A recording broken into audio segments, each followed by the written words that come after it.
Hello and welcome to the Stronger, Leaner, Lighter show on this second day of February, the second month. Today we're talking about the number one step most people miss when it comes to losing or releasing weight. Can't wait to get into this show today.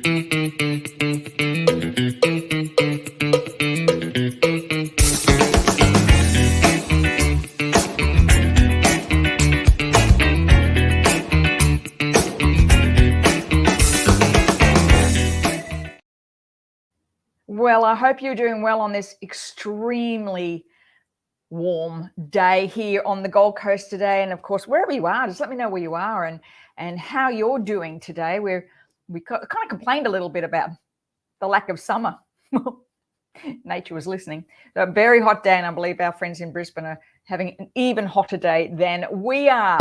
I am really excited to bring this show to you today because to me, you know, in this area that I work with, helping women to release weight that no longer serves them, this is the one key area that unless you get this right, don't even think about doing anything else. Really, don't even think about it. You know, I've been doing this a long time. 40 years I've been doing this with a little gap in the middle of a number of years for some reasons that I've explained before on the show. And can I tell you, it is truly and honestly the key. It's the number one key. You don't get this, then you're just going to be, you know, chasing it, trying to find ways to release weight and feel good and all that stuff. So today we're going to talk about that. But first, let me do a big shout out to our sponsors, and I want to share with you the products that are number one for February. So NAS Cosmetics, as usual, fantastic product, but this one is the veil. So you put on the primer, you put on the foundation, the veil goes over the top, and especially when it's humid, this is absolutely brilliant for ensuring that you look nice and, you know, haven't got that really big, lovely glow. You know, that just sort of happens when it's just high humidity like this. The veil is fantastic. And of course, the other one is in partnership with New Skin. This is the body spa. This is what I am using. I'm doing a Fit and Fab 28-day challenge. For those of you watching my Insta stories and my Facebook stories, you'll see that I am using this every day together with focusing on my arm strength. And I'll be publishing the before and afters afterwards, but this is magic. I love this body spa. It is really a fantastic little thing, getting rid of all the jiggly bits. And for me, it's kind of helping get rid of that crepey skin, especially around the décolletage and my arms. You know, past 60, that's just part of life. And so this has been really helping. So if you want to know more about it, just send me a quick DM and I'll share with you more. But it's a fantastic product. All right, let's get into today's show, which is all about how you relearn how to release the weight that no longer serves you. And quite clearly, you cannot hate your way to a stronger body, and you cannot judge your way to wellness. Do you know what? I know so many women who say to me, I just hate this part of my body. I hate my thighs. I hate my butt. I hate whatever it is. You can't. It's like you can't hate that. You can't, because the decisions you make when you don't like your body are very different to the decisions you make when you decide that you're going to honor it. And I think too, the word love your body can be a bit disconcerting. I think honoring your body or loving how your body has been supporting you is a way to reframe that. But really and honestly, here's the deal: is weight is the product of an emotion not dealt with, not the cause of it. So, you know, a lot of people say to me, you know, I'll be happy when I lose weight. No, turn that around. Let's try being happy first, and then the body will release the weight. Because when you choose to love and honor your body, your brain creates both oxytocin, and you would have heard about this. This is what they do. A lot of research around people who fall in love have oxytocin and dopamine in the brain. And so if you actually can honor your body, your brain will be producing way more oxytocin and dopamine. And when those two hormones are released, oxytocin and dopamine, you feel happier. And when you feel happier, the choices you make are different. They're just different. You just will make different choices. Everything feels different. And because your choices will always tell you what's actually going on for you. Now, where does this start? Where we have this, I don't know, view of our body that is not, sometimes I think the words we tell ourselves about our body, we'd never say to our best friend or to our children. And it's those deep thoughts when you're standing in the shower, you're getting out and you look in the mirror that, ooh, I don't like the way that looks. Oh, look at my fat thighs. Or, ooh, it's that little drive-by thoughts that really impact. And of course, the choices you make daily, the food that you eat, the exercise you do, the things that you implement in your habits always tell you what you believe about your body. Always. So where does it start? It starts as children. How we view our body starts as children. And I want to share a little story with you. I popped this up on my Facebook and Instagram earlier this week. This is me in year 12. Now, other than the nuns doing everything in their absolute power to ensure we didn't look like a girl, as you can see, the tie and the high collar and the terrible colors, it was actually a brown uniform with a murky blue blazer and a blue jumper. Who wears a blue jumper with brown tunic? I mean, really? And it was, I hated my body when I was that age. I really did. I was short. I'm only 5'1". I was short. I had quite chunky legs. Still do. I still have, I don't have long legs, but there was a girl in our class. Her name was Deborah. And Deborah she was the cool girl in the class. She was the absolute cool girl in the class. She was tall. She had long, shapely legs. She had hair that it was like Farrah Fawcett. Farrah Fawcett may just remember that hair that was kind of it just flowed. She'd run and her hair would do this whole kind of floaty thing behind her. I ran and my hair just went out like that. I hated my red hair. I hated the curly and that lovely dolly cut. Do you remember that? A dolly cut? Why? But anyway, and I think if I remember, it was cut and you kind of thin it out. I think that's what it was. But, I used to look at this girl, Deborah, and she sat in the cool group at lunchtime. I never sat with I would never sit with anybody at lunchtime. I used to go and play netball all the time. I was very sporty. She didn't even give me the time of day. And, of course, I thought the reason she didn't give me the time of day was the fact that she didn't like me because I wasn't pretty and I wasn't tall and I wasn't cool. I look like a boy, more like a boy, very flat-chested and, I remember my mother buying me a pair of jeans when I was about 13 or 14, had to take me to the boys' department to get a pair because nothing fitted me. And Deborah had a pointed bra. Do you remember the pointed bras? Oh my God, I wanted a pointed bra so bad I just didn't have anything to put in it. But that's for me when my body image started.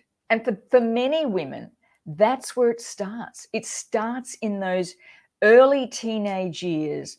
I think I was just 17 when this was taken. I turned 17 in the August. I think we graduated in November. And I honestly and truly believed that I wasn't good enough. Now, nobody ever said anything, I don't think, to me. That was just something that I made up in my head. And when I'm working with women now on the Stronger, Leaner, Lighter program, I get that a lot. People saying, I hated my body when I was a teen. Or I get like, Mum would always say, I've had a few women who parents put them on Weight Watchers very early on. Mum used to make us, God bless her, because Mum always struggled with her weight too. And she'd make us Cavalli biscuits. I don't know if you can get them. Cavli, Cavalli biscuits. I don't know if you can still get them, like a crisp bread. And you're supposed to put something on it, eat it straight away. But we didn't, because it sat in your school lunch. By the time you ate it, it was just soggy. But that was because we didn't eat bread, because bread was fattening, right? So everything we did was around this whole thing about how we looked. And for me, so the minute I left school, I did everything in my power to go on the ridiculous diets. I remember the egg and grapefruit diet. I remember the Israeli army diet. And then, of course, Pritikin came along in the 70s. And so it was just low fat. I don't know how we got through those 70s eating like that. And then in the 80s, of course, I became a fitness instructor. So this was me. And I just believed at that time, more classes I taught, I used to teach 4 aerobic classes a day, plus I ran, would make you thinner. And of course, that's fine when you're 20, but you can't keep that punishing routine up when you're in your 40s and 50s. And of course, what happened was when I went through menopause and perimenopause, all that sort of not liking my body and then not being able to do the intensive exercise and restricted eating that I used to do, that all came to a head in my 50s. And really, it just, if I'd known what I know now, I wouldn't have done that, because the deep issue for me was this self-loathing. That was what it was. Now, what happens when, I just talked a little bit about dopamine and serotonin. What happens when you have this kind of loathing, your body is looking for things that create serotonin or dopamine to feel better. That's what your brain does. So if you're feeling down, if you're feeling stressed, if you're feeling unhappy and you can't solve it, your brain will want you to go for foods that create that dopamine hit, whether that be chocolate, ice cream, wine, sometimes coffee, which will give you the boost. It's what you put in it. I guess it's more concerning, but it's that dopamine hit we're looking for.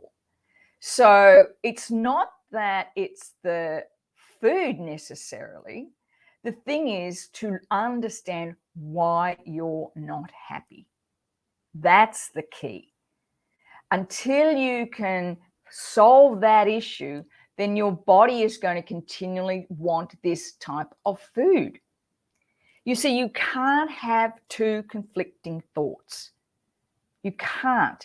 You can't say, I want to lose weight, but I don't like my body. You can't, in your brain, say, I want a strong body, but I've done this all before and it never works. It doesn't work like that. Your brain will naturally go to the negative each and every time. There's a smoother pathways through the brain, through negative thinking. So if you have those 2 conflicting thoughts, your brain will always default to the negative.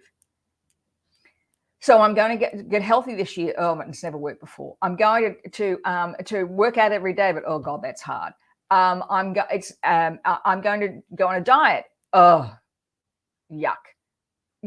That's where the brain goes. So it's that the words that you're telling yourself, the beliefs that you're telling yourself, that really impact on the choices that you make. Now, the problem with dieting and restricted eating is that it creates a much bigger cycle of judgment. 97% of people who diet or restrict food to lose weight will put the weight back on within a year, usually more. Sorry, I've just got a piece of hair in my eye. Usually more. Then what that does is it sets up you to judge yourself yet again. And I feel like shouting from the rooftops. You have to learn to love your body, have to learn to release the negative things that you say about your body first. And you have to learn, so you learn to work with your brain, not against it.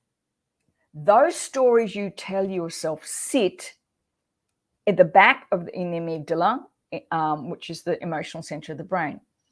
And that emotional center of the brain operates 200 times faster than the rational, reasonable part of your brain. So you're telling yourself one thing, I'm going to be fit, I'm going to be healthy, and this is 2022, and this is what I'm going to do. Yet you've got this self-loathing going on, or this belief, judgment in yourself, the shame or whatever. You can't love your body thin and strong. You can't. Hate your body thin and strong.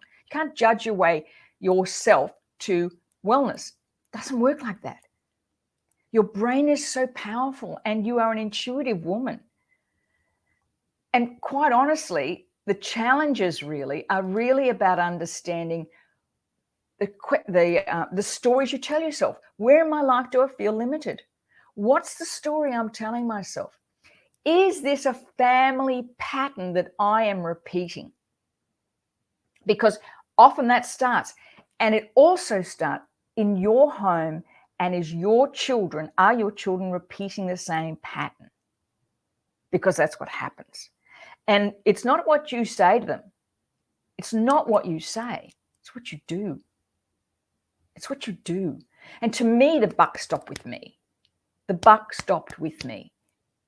If I was going to heal this relationship, I had to do it myself in order to heal it for my daughters in particular. So it is imperative that if you want to really release the weight that you're carrying this year, that's come from the visceral belly fat because of the stress we've been through the last 2 years now, so much 2 weeks to flatten the damn curve. All that stress you've been under for 2 years impacts on your body. It just does. So I'm going to ask you this. Do you love your body enough to eat foods that are nutritionally dense? And that's so important. Whole, nutritionally dense foods. Do you love your body enough to move it? Love and honor your body. Because if you change the way that you do that, if you love yourself enough to make those choices that will help you live longer and live stronger. Instead of blaming yourself for the food choices that you're making or not making, instead of blaming yourself for having no motivation to exercise, ask the question, where do I feel limited?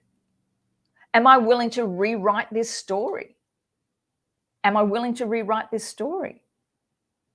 And if you're carrying that visceral fat around the belly in particular, that indicates you're in stress. You are not going to release that belly fat. You're just not, until you deal with the stress first. It's not going to happen. And I don't care how many people tell you to go on keto or paleo. Is paleo in still? I don't know. I don't hear people talk about it very much, but keto or whatever is the new guru diet. That never solves a problem. You need to deal with the stress. You need to deal with the story you're telling yourself. You need to find out what is the root cause of it before you can release the weight that no longer serves you. And if you're doing it the other way around, all you're doing is adding stress to your body. All you're doing is making it harder, and you cannot hate your way to a thinner body. It doesn't work. Do you know, there's a wonderful book. There's 2 books I want to just touch on before we finish. One is a book by Gabor Mate, who talks about when the body says no. Unresolved emotions sit in your body. It is not separate from what you believe. It is an expression of who you are. And if you haven't read the book, I would just highly recommend it. It is phenomenal. He really delves deep into the cause of many of our diseases now that are so much a part of our world in this era. And he when you read it, you will go, I get it. It's amazing. The other book that I highly recommend right now is End of Cravings by Shatzka. It is brilliant. This guy's a journalist, but he has brought together whole heaps of stories and research about why we crave certain foods. And in particular, he talks about how food is industrially created now, especially foods like ice cream, chocolate, our fried foods, packaged foods. They're industrially created. And when that happens, our body is primed to eat real food. And if you're eating things with sugar substitute, if you're eating foods that have fat substitute, believe that there's some chips and things like that have a fat substitute, it's not satisfying what the body is looking for. So you'll get it, that feels like it's sugar, but our body is designed to process real sugar and to process real fat. If you're putting chemically or industrially created food into the body doesn't know what to do with it and impacts on your brain. So, for instance, if you're eating foods that are the sweetness has been sweeteners in it, your sugar cravings will go up. If you're eating foods that are low in fat, it doesn't create the fat that the body's looking for, so it makes you want more. So brilliant book on Audible. I just can't recommend it highly enough. Really, really good when it comes to how we're eating. So I just want to finish off very quickly, reminding you about frequency illusion and confirmation bias. The minute you make your mind up to do something, your brain goes searching for ways to happen. That's the way it works. It shuts down everything else. Okay, I decided that, I want to go on a cruise. Have you ever noticed this happening? I want to go on a holiday. I want to go on a cruise. All of a sudden, you see ads for it. You see it pops up in your newsfeed, which is a bit scary on social media. But what it is you're zeroed in on it, so you notice it. If you weren't interested in going on a cruise or a holiday, those ads will still pop up. You just wouldn't see them. Whether or not you take on that, whether or not you adapt to that, is called confirmation bias, what you believe about yourself. So you might decide, okay, I want to release weight that no longer serves me. I want to get fitter. I want to get stronger. All of a sudden, you'll see lots of ways to do it. Whether you take that on board and whether you are successful at that depends what you believe about yourself. It's called confirmation bias. Confirming what you believe. Oh, I go on those diets and it never works, or I try this and nothing ever happens. The 550,000 searches a month. 550,000 searches per month are how do I lose weight online, and the top two intentions that New Year's resolutions people create every year is to lose weight and get fit. Why is that? Like, why does that continue to happen? Lots of information about it. It's what you believe about yourself. So I'd like to invite you to the Love Your Body Tapping Challenge, which starts next Monday the 7th. There is the link. I'll pop it in the comments. And we're going to have 5 days. I'm going to do a number of things actually on these 5 days. We're going to do 5 days of tapping to help you fall back in love with your body and release some of these limitations that you feel. But also I'm going to add a couple of bonuses. I might add a workout. I might add a few other things. I keep it as a surprise. I was just thinking about that today. I'd like to make it a little bit more exciting for you. So where am I? I'm going to just pick that up and pop it in the comments so you can click on it. Where am I? Click on the comments. You can, where am I? Paste.